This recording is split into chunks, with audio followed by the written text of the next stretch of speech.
back to the Toffee Blues, your source for all things Everton. I'm Connor Williams, and we're back with another one of our 24/7 news report videos.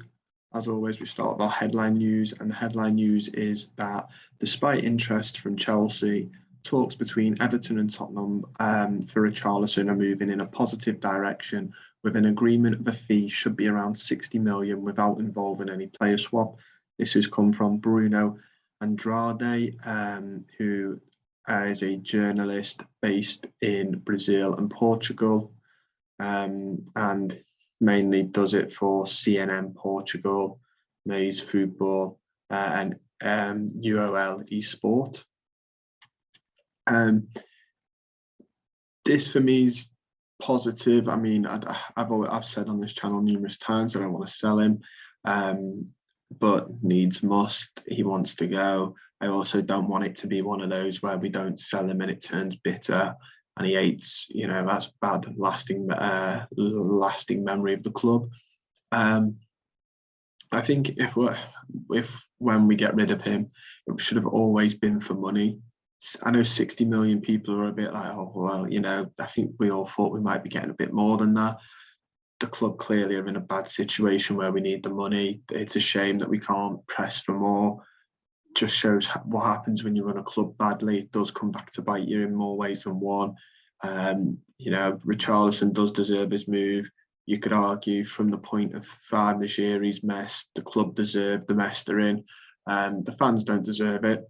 We don't deserve it as fans, but that's the mess we're sort of stuck in.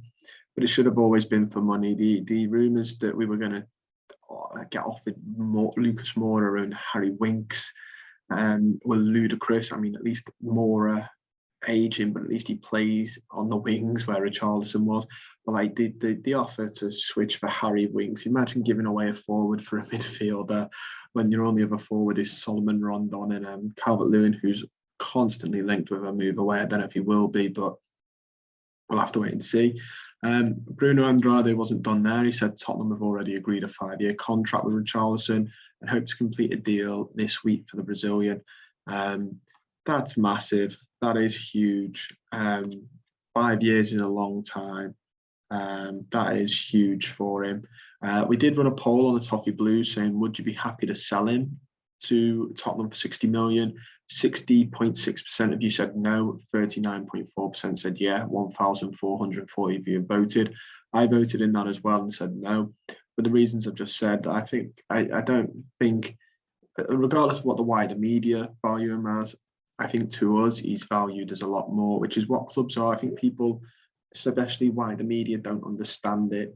It's not what you think they're valued at, it's what they're worth to the club. And players are basically like assets.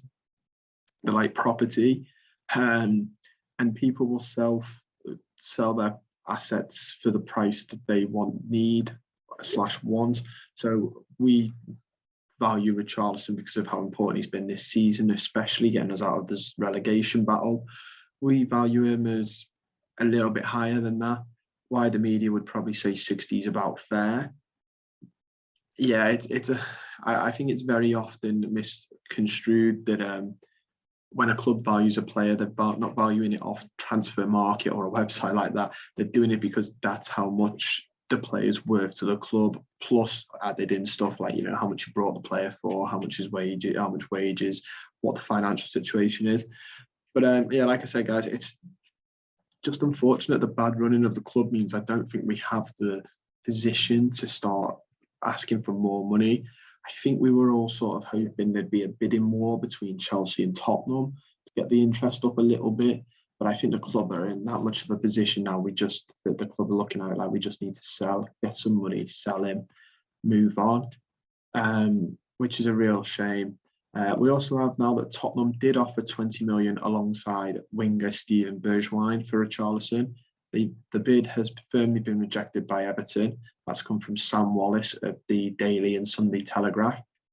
Tottenham, they're not thick. I know there's rumours that Bill Kenwright was out with Daniel Levy the other night, and there's a good relationship between the two clubs. There's a reason for that, probably because we're offering to buy all their knack. But Daniel Levy's a very astute businessman. I said this the other day on one of the videos, and my opinion will never change on that. As terms of, and I know Spurs fans might moan about him sometimes, in terms of a businessman, he's very astute. He's not thick. He is very clever. He will offer you Steven Bergwijn and 20 million. That, that means he's happy to give that away. He's a very, very good businessman. He wouldn't be giving Steven Bergwijn and 20 million to us if he thought for a single minute that we were getting the better side of the deal. We wouldn't. It's just not going to happen. So, Bergwijn as well, I rate him. He's fast. He's talented. I don't think it's worked out for him at Spurs. That doesn't mean it's not going to work out for him at any club in the Premier League. I think he's just finding it tough to adapt. It happens everywhere. We also had the news coming from Mike Bergwijn, I'm going to pronounce that out, from Telesport and Telegraph in Holland, that Everton have made an offer to Tottenham winger Steven Bergwijn, a better offer to him than Ajax. Dutchman's preference is to play in the Champions League. So two slightly different ones there. I think we don't want a swap deal, but I do think we are interested in Bergwijn. As he also went on to say, Everton do also seem willing to put the asking price on the table for Bergwijn. So clearly we do want him. We're just flat out refusing to take a swap. And that's understandable. I don't know if he would be the replacement for Richarlison or he would just add to another winger because we needed depth in there anyway. But if we manage to get him for 20 million or I think the reason the club are doing it is because it gives us a little bit more freedom in terms of FFP than a player swap does. And then we can sort of manoeuvre a bit more and get a couple more names under the door if we accept a good bid, balance the book slightly. Yeah, like I said, Bergwijn, it's not been a brilliant success for him in the Prem, but he has had good moments.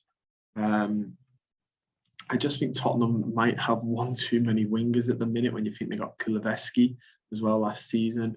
They've got Bergwijn, haven't they? They've got Lucas Moura still knocking about for them, which again, interesting. He was one of the ones rumoured to have been offered to us. But we'll have to wait and see, if he gets offered again. But yeah, I don't know. The fact that Ajax are after him as well, I don't think you can underestimate that might be a big pull for him because they have Champions League football.